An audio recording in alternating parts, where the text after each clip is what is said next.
Hello everyone.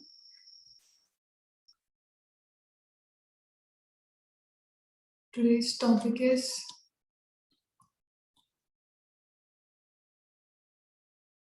MIV. So we are going to talk about MIV, which is the new gold standard nowadays. So what is the normal venous system? We are going to talk about the brain. So the normal venous system consists of a superficial venous system and a deep venous system. Then there is a dural venous system. There we classify most of them into superior and inferior. Okay. So these are the veins. The first one what we are seeing is the internal cerebral vein. The next, the marked arrow is showing this inferior sagittal sinus here. Then there is this vein of Galen, and posteriorly, as you can see, this is the straight sinus. And this is the basal vein of Rosenthal, and later we are seeing the lateral sinus, that is the transverse sinus, with making later the sigmoid sinus. Okay, so next, we are going to talk about all of these veins and these venous sinuses. So this is a MRV. MRV is showing the images of the superior sagittal sinus, then internal cerebral veins, the basal vein of Rosenthal, the straight sinus, and the lateral sinus or transverse sinus. Again, these are the images showing the superior sagittal sinus, inferior sagittal sinus, the vein of Galen, the internal cerebral vein, the basal vein of Rosenthal, posteriorly the transverse sinus, sigmoid sinus, and the Toccola hierophylla. So the veins of brain have no muscular tissue in their thin walls and they possess no walls.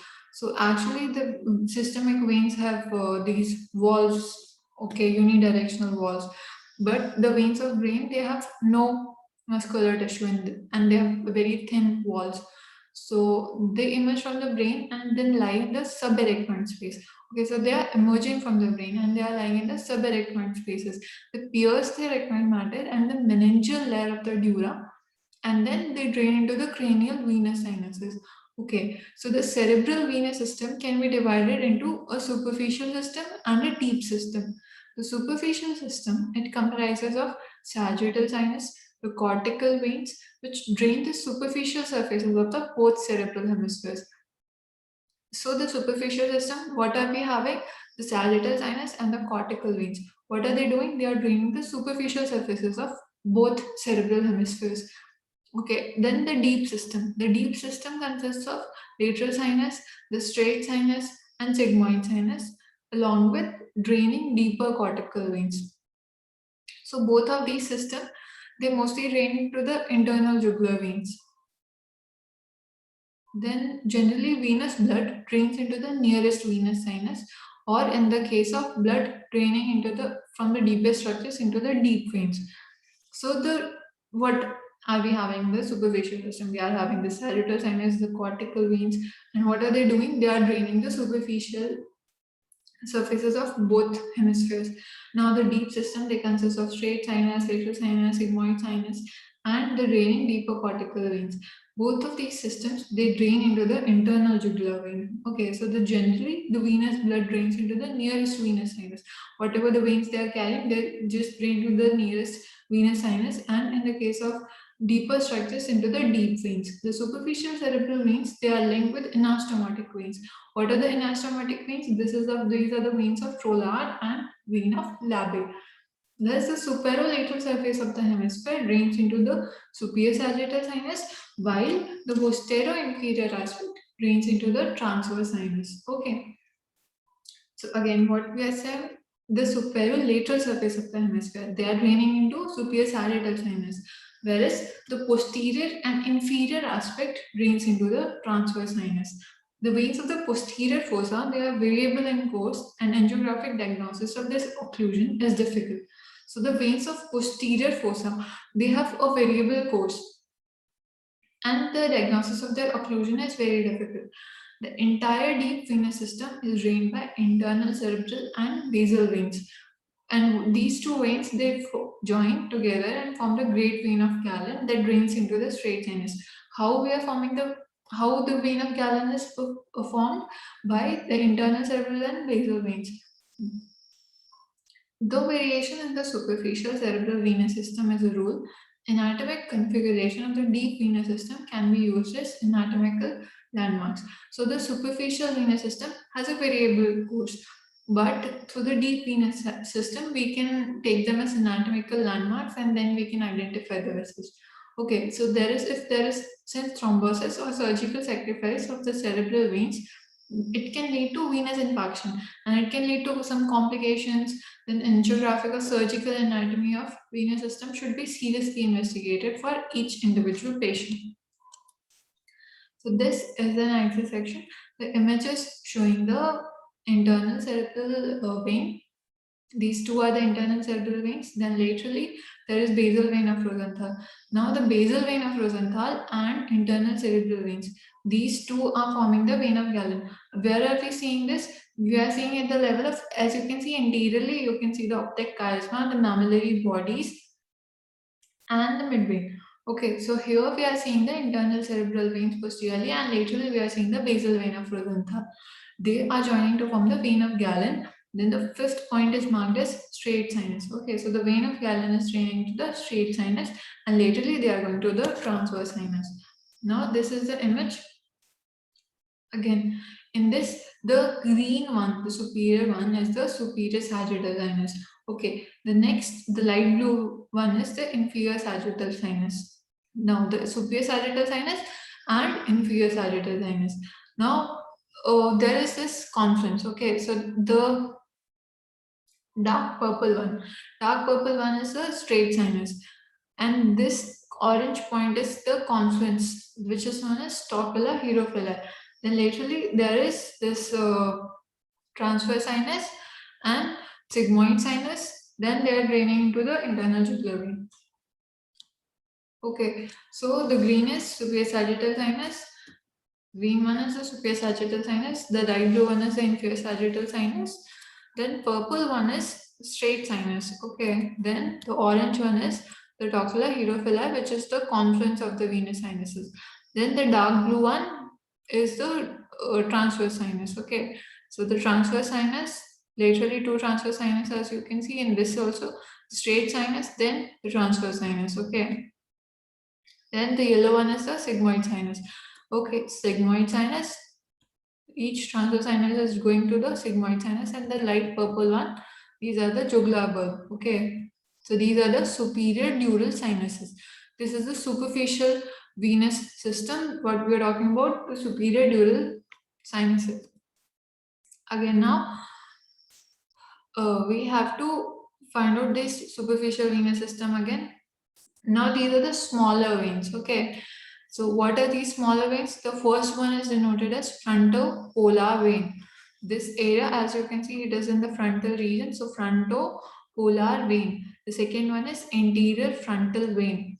The next third one is posterior frontal vein. So these are the frontal areas. So frontopolar vein, anterior frontal vein, posterior frontal vein. Then the fourth one is vein of Trollard or superior anastomotic vein. Okay, vein of Trollard is the superior anastomotic vein. The vein of Labe is the seventh one. It is the inferior anastomotic vein. Okay, so there are two anastomotic veins, fourth and seventh. That is, fourth is vein of Trollard, that is the superior anastomotic vein, and seventh is the vein of Labe, that is the inferior anastomotic vein. Now, the fifth one is anterior parietal vein. Okay, it is in the parietal area, so anterior parietal vein. The sixth is superficial middle cerebral vein. Okay, so this is the superficial middle cerebral vein. The seventh one, as we have already discussed, inferior anastomotic vein, that is vein of Labe. So the 4, 6, 7, luminal diameter of 4, 6, 7 are reciprocal. So the first one is frontopolar vein, second one is anterior frontal vein, the second is anterior frontal vein, third is the posterior frontal vein, fourth is the vein of Trollard, fifth is the anterior parietal vein, sixth is superficial middle cerebral vein, seventh is the vein of Labe. Now we are going towards the territories that are drained by these veins. So the green area is denoted by the area drained by the superior sagittal sinus, and the yellow is drained by the cavernous sinus. Blue is the transverse sinus. Okay. So the posterior and superior sagittal sinus, the green one is the whole of the superior sagittal sinus. Yellow one, the lateral parts bilaterally is cavernous sinus. The blue is the transverse sinus. Again, this image, this first vein is the thalamus striatum.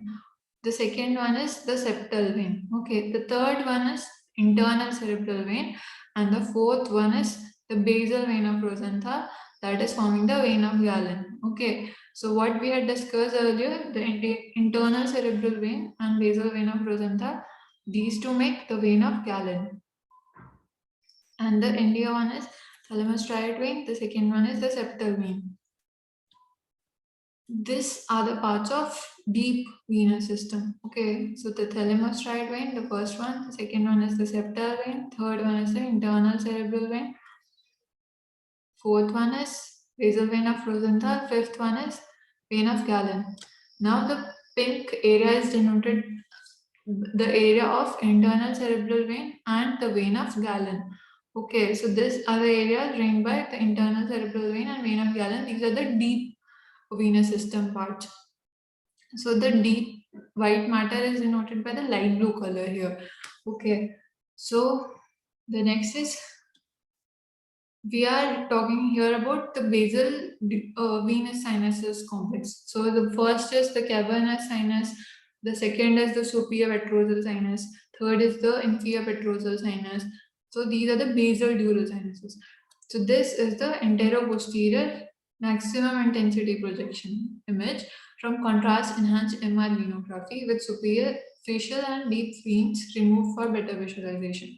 What are they showing? They are trying to show the venous complexes here. So this is showing the cavernous sinus complex by the number 1, which is present bilaterally. Okay, and these are connecting the lateral dural sinuses with the cavernous sinus. So the cavernous sinus complex shows and the connection of the lateral dural sinuses with the cavernous sinuses. The superior petrosal sinus. Superior petrosal sinus is denoted by the number 2, which arises from the junction of transverse and sigmoid sinus. Okay, so the transverse and sigmoid sinuses, from here the superior petrosal sinus arises and they extend along the petrous ridge.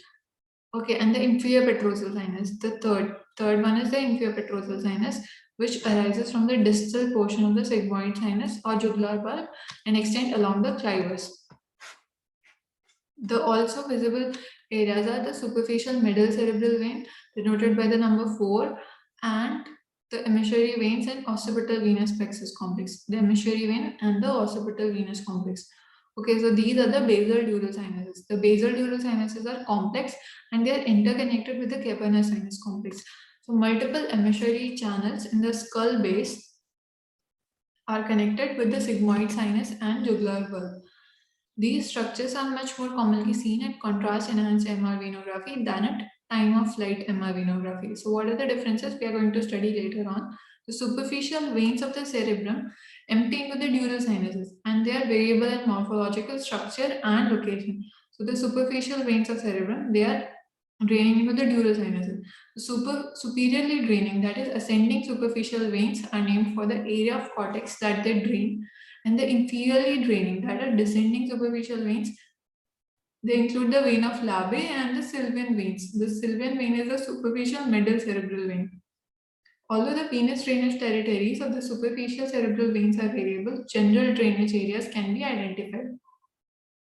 So the deep system drains into the inferior frontal lobe. Most of the deep white matter of the frontal, temporal, and parietal lobes, the corpus callosum, upper brainstem, the basal ganglia, and the thalamus. These are the deep areas which are drained by the deep venous system, and the superficial cerebral hemispheres are drained by the superficial venous system. So this is the image diagram showing the superior sagittal sinus, inferior sagittal sinus, then there is this basal vein of Rosenthal and the internal cerebral veins which are joining to form the vein of Galen here. And this vein of Galen, basal vein, then this internal, this is the basal vein of Rosenthal, this is the internal cerebral vein, they are together forming the vein of Galen here. and the vena gallon is later draining into the this straight sinus. Later it is going towards the transverse sinus, then sigmoid sinus, and like in the internal side there is this middle meningeal vein, the deep middle cerebral vein. Okay, venous sinus, they are arising from here. Okay, and these are the superior petrosa and inferior petrosa sinus. So the cut off area, the cavernous sinus area is zoomed in here. Here we are seeing the sphenoparietal sinus, the middle meningeal vein, the deep middle cerebral vein, cavernous sinus, superior petrosa and inferior petrosal sinus. Okay, centrally there is this basilar plexus and the intercavernous sinus. So we talked about TOF venography. What is TOF? Time of flight. So what happens? The stationary protons within an imaging volume, such as a vessel wall and adjacent connective tissue, they quickly become saturated by the application of rapidly repeated radio frequency pulses. Okay, so we apply frequent radio frequency pulses like in cycles. So this causes the stationary protons, they become saturated, and the flowing blood that enters the imaging volume does not have the same excitation history as stationary tissue because it has not been exposed to prior radio frequency pulses. This unsaturated flowing blood generates greater signal intensity than saturated stationary tissue. As a result, the flowing blood appears bright against a dark background. So you understood the concept that the flowing blood is not saturated by the radio frequency pulses and the rest of the connective tissue is saturated by the radio frequency pulses. Therefore, whatever that is moving is causing is bright signal. Okay, so this is appearing bright in a dark background. So when a saturation pulse is applied adjacent to the imaging volume on the side from which arterial blood is flowing, the arterial signal is saturated before it reaches the imaging cells. And the venous blood will generate high signal intensity while both the stationary tissue and arterial blood are suppressed and remain dark. The pre-saturation pulse, known as traveling saturation band, moves as the 2D imaging slice changes position. Okay, so the pre-saturation pulse is known as traveling saturation band. So as the 2D imaging slice changes position, this starts moving, this pre-saturation pulse. Okay, so the venous blood will generate high signal intensity, whereas this stationary tissue as well as the arterial blood, they are suppressed and they remain dark. Okay, so because we identify the direction of the movement of the blood. So this is the TOF. Okay, and this is also the TOF. So we'll explain about the images later on. This is again the images from the contrast enhanced MR venography. Here we can see all the venous structures. Okay, so these are the lateral MR venograms that show the coronal and axial planes of image data acquisition used for TOF MR venography. So the first one is axial coronal and the second one is the sagittal. The distal portion of the superior sagittal sinus, the arrow marked in this image. Okay, this arrow is marked as superior sagittal sinus, is located in the coronal plane, and it is poorly depicted on the coronal this MR venograms, TOF MR venograms, and the horizontal portion of the superior sagittal sinus. These are the straight arrows in the blue. Okay, so these are the junction of the horizontal portion of the superior sagittal sinus, the straight arrows marked on the B, shows the junction of the vein of Galen with the straight sinus. The arrowhead that was marking is the junction of vein of Galen with the straight sinus, and the portion of the transverse sinus that are located in the axial plane, the curved arrow in the B. Okay, these are poorly depicted on axial TOF MR venograms. So we have to see some things are better visible in axial and some things are better visible in coronal and some in sagittal.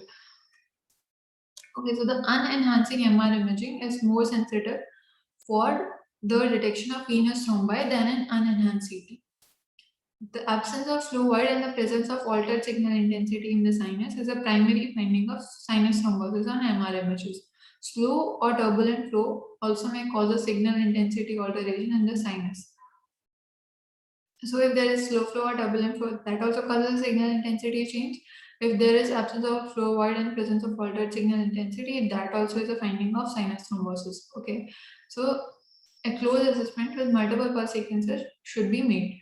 In addition, the administration of contrast material and application of venographic techniques often are necessary for confident diagnosis.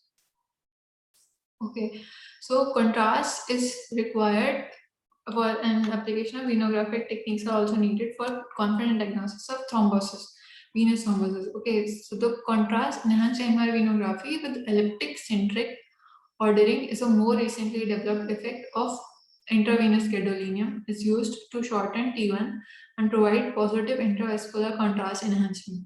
Small vessel visualization is improved at contrast MR venography compared with that at TOF MR venography. Depiction of the dural sinus is also superior with contrast enhanced MR venography because there is a decrease in effects of turbulent flow and vessel contrast.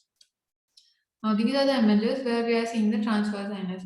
The transverse sinus was found to be right and left and then codominant. So this was dominant in the right side on the A image in 59% of the cases. In 25% of the cases it was left dominant, and in 16% of the cases it was found as codominant transverse sinuses. This is the contrast enhanced MR venography showing the thrombus in the coronal section. Okay, so this is a coronal reformatted image from contrast enhanced MR venography in a patient shows a non-enhanced thrombus surrounded by enhanced sinus walls and dural cavernous spaces. The thrombus extends from superior sagittal sinus through the sinus confluence and into the right transverse sinus. Here we can see this is the extension of the thrombus. This is the non-enhanced area and the peripheral enhancing walls. Here it is extending into the transverse sinus in the right side. Okay, left side it is enhancing properly. In the right side there is irregular enhancement. Therefore, the thrombus might extend into the right transverse sinus. The signal intensity of a venous thrombus on T1 and T2, this varies according to the interval between the onset of thrombus formation and the time of imaging. The change in signal intensity is thought to be related to the paramagnetic effects of the products of hemoglobin breakdown in the thrombus. So the color of the thrombus or the signal intensity of the thrombus, it depends on the age of the onset of the thrombus, and this along with the time, the visualization is also variable, like variable signal intensity is noted. Why it is noted? Because the hemoglobin products are break down into the different products, for example, methemoglobin and deoxy, hemosiderin and all. So the imaging techniques and characteristics we are going to study. In T1, it is hyper in 0 to 5 days and iso and hypo. So usually it is iso to 0 to 5, iso to hyper. Then 6 to 15 days it is also iso to hyper, and in more than 15 also it's mostly iso, but it can be hyper also. Then T2 weighted imaging, the hyper intensity in hypo intensity in 0 to 5 days in 65 cases was seen. Then in 52 cases it was hyper intense from 6 to 15 days. Then more than 15 days it was showed variable intensity. In the acute stage of thrombus formation, 0 to 5 days, the signal is predominantly isointense on T1 weighted images and hypointense on T2 weighted images because of deoxyhemoglobin in red blood cells trapped in the thrombus. So, the acute stage, 0 to 5 days, the signal is isointense on T1, isointense on T1. So in acute stage of thrombus formation, the acute stage of thrombus formation, 0 to 5 days, the signal is predominantly isointense on T1 weighted images and hypointense on T2 weighted images because of deoxyhemoglobin and RBC trapped in the thrombus. A venous thrombus in the acute stage may have a signal intensity that mimics a normal flow state, and such a finding may lead to diagnostic error. The signal may be very hypointense on T2 weighted images and may be mistakenly thought to indicate a flow void. According to some estimates, in 10% to 30% of cases of sinus thrombosis, the thrombus at initial presentation or imaging examination is in the acute stage of formation. So, contrast enhanced MR venography or CT venography is usually necessary to achieve a definitive diagnosis at this stage.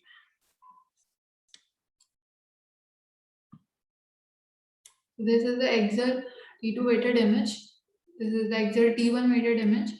This is the TOF. So acute thrombus. Acute thrombus in a 35-year-old woman with a severe headache for 5 days. First one was the axial T2 weighted MR imaging, and the second one was axial T1 weighted MR imaging, showing a thrombus in the left sigmoid sinus. The signal in the thrombus compared with that in the normal brain parenchyma is hypointense in A and iso to hyper in B. Then frontal maximum intensity projection image from coronal TOF MR venography shows a lack of flow in the distal portion of the left transverse sinus and the sigmoid sinus, as demonstrated by the arrows. The left side sigmoid sinus is not visualized properly. Then, in the subacute stage of thrombus development, from 6 to 15 days, the signal is predominantly hyperintense on both T1 and T2 because of the methemoglobin in the thrombus. Then, subacute stage thrombus has been found in 55% of patients at clinical presentation with cerebral venous thrombosis. This stage of formation is the easiest stage at which to detect a thrombus on MR images, as the signal intensity of the sinus is most different from that in the normal flow stage. The finding of increased signal intensity on both T1 weighted imaging and the T2 weighted images is almost always abnormal. So with the T1 weighted axial images and the T2 weighted axial images, the subacute thrombus, which is seen in the contrast enhanced MRV, seen in the superior sagittal sinus. So this is a subacute thrombus of superior sagittal sinus in the axial T1, T2 and MR images. So axial T1, T2 and MR images. As you can see in the superior sagittal sinus, we can visualize a thrombus which is hyper. Shows an area from normal increased signal intensity in the superior sagittal sinus marked by the arrow. The sagittal source image from contrast enhanced MR venography shows filling defects due to a thrombus. Now this is a non-enhanced T1 weighted axial and contrast enhanced T1 weighted axial. This is showing a chronic thrombus. So it is seen as hypo to iso on the T1 weighted non-enhanced and enhancing on the T1 weighted axial. This is a chronic thrombosis of left transverse and sigmoid sinuses in a 69-year-old man with a chronic headache.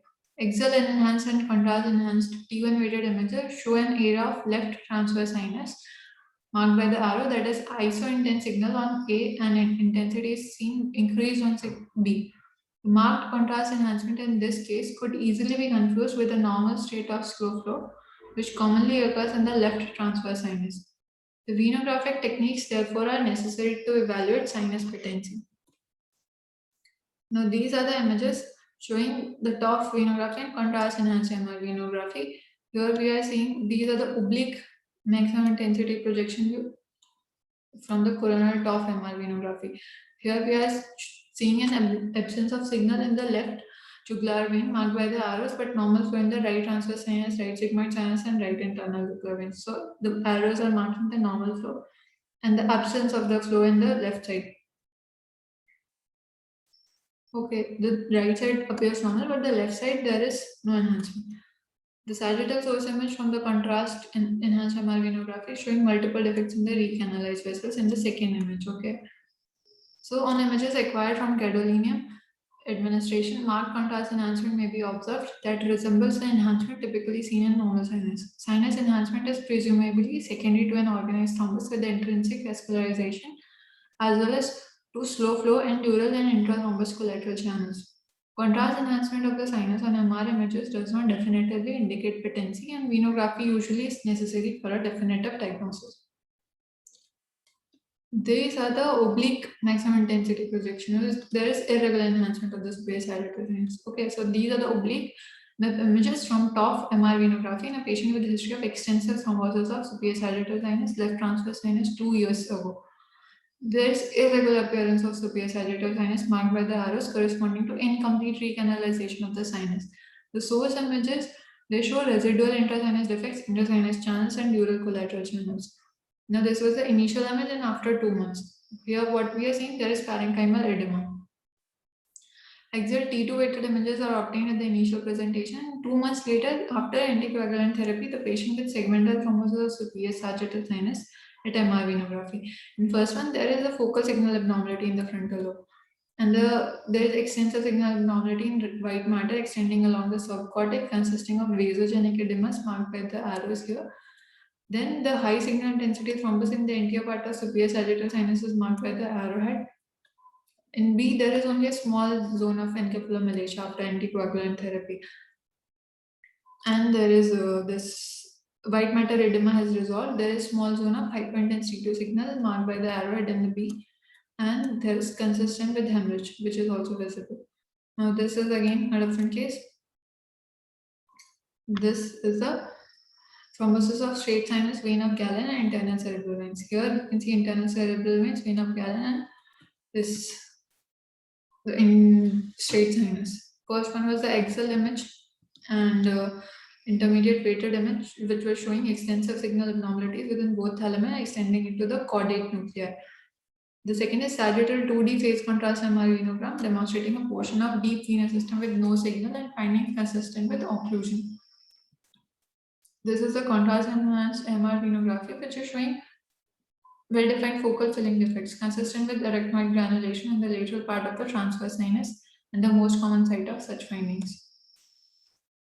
This is the table depicting acute 0 to 5 days, subacute 6 to 21, chronic is more than 21 days. In T1, that is ISO, hyper on subacute, and chronic, that is ISO. And T2 hyper is in acute and subacute and chronic, and that is decrease in acute, these signal intensities. Blood is deoxyhemoglobin in acute, methemoglobin subacute, and hemosiderin in chronic. Then this is the MR imaging of the hemorrhage. This is again superior sagittal sinus. There is hyperintense signal intensity in the superior sagittal sinus. In this image, there is a clot in superior sagittal sinus, and there are collaterals. In contrast, in CT, there is this delta sign. Okay, the contrast enhanced T1, non-enhanced T1, and this CT we are seeing. Okay, this is the left transverse sinus thrombosis. Right side appears normally enhancing, and the left side you can see a dot of the thrombus, and in the left side there is transverse sinus thrombosis. So this was all about MR venography. Thank you so much.